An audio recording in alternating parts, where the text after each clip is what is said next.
In a small village situated in the mountains, a young monk named Hiro lived a life of humility and compassion. However, his peaceful existence was disrupted by the arrival of a charismatic stranger named Ryota, who brought with him an inflated sense of self-importance.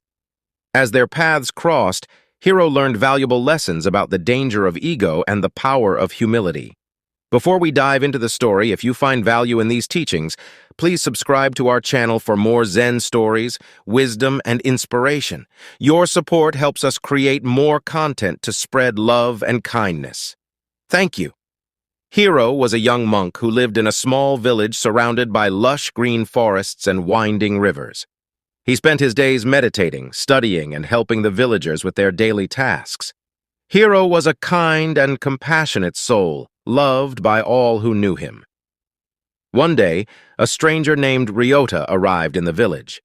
He was a tall, imposing figure with a confident stride and a charismatic smile. Ryota claimed to be a master of Zen and quickly drew a crowd of admirers with his impressive knowledge and wit. Hiro was intrigued by Ryota's teachings and attended his lectures, but he soon noticed that Ryota's words were laced with pride and arrogance. Ryota spoke of his own accomplishments and belittled the humble efforts of others. Hiro felt uneasy, sensing that something was amiss. As the days passed, Ryota's ego grew larger, and he began to criticize the villagers' simple way of life. He boasted of his own spiritual achievements and claimed to be the only one who truly understood the teachings of Zen. Hiro tried to ignore Ryota's behavior, but it became increasingly difficult. One day, while working in the garden, Hiro accidentally broke a valuable pot. Ryota, who was passing by, saw the incident and berated Hiro for his carelessness. Hiro apologized and offered to replace the pot, but Ryota refused, saying that Hiro was unworthy of such a task. Hiro felt a surge of anger and frustration, but he took a deep breath and remained silent. He realized that Ryota's behavior was a reflection of his own ego and that responding with anger would only fuel the fire.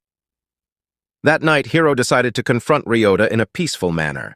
He approached Ryota's quarters and found him sitting in meditation, surrounded by candles and incense. Hiro bowed respectfully and asked Ryota to share his wisdom on the nature of ego. Ryota, taken aback by Hiro's question, launched into a lengthy discourse on the importance of self-confidence and self-promotion. Hiro listened attentively, nodding his head and asking occasional questions. As the night wore on, Ryota's words became more and more inflated until he finally declared himself the greatest Zen master of all time. Hiro smiled gently and asked Ryota to join him on a walk through the forest. As they strolled beneath the starry sky, Hiro pointed to a nearby river and asked Ryota to observe its flow. "The river does not boast of its accomplishments or claim to be the greatest," Hiro said. "It simply flows, nourishing all living things in its path. This is the true nature of humility and compassion." Ryota scoffed, but Hiro's words struck a chord deep within him. For the first time, he saw the danger of his own ego and the harm it had caused. Tears of regret streaming down his face, Ryota apologized for his behavior and asked Hiro to forgive him. From that day forward, Ryota became a changed person.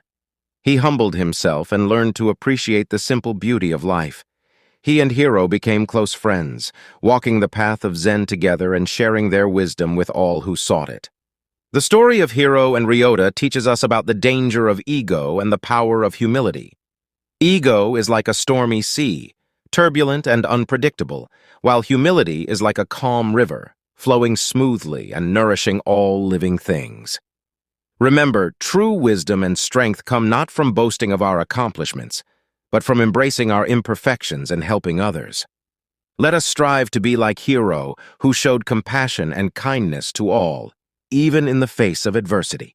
May we learn to let go of our egos and flow like the river, bringing peace and harmony to ourselves and those around us.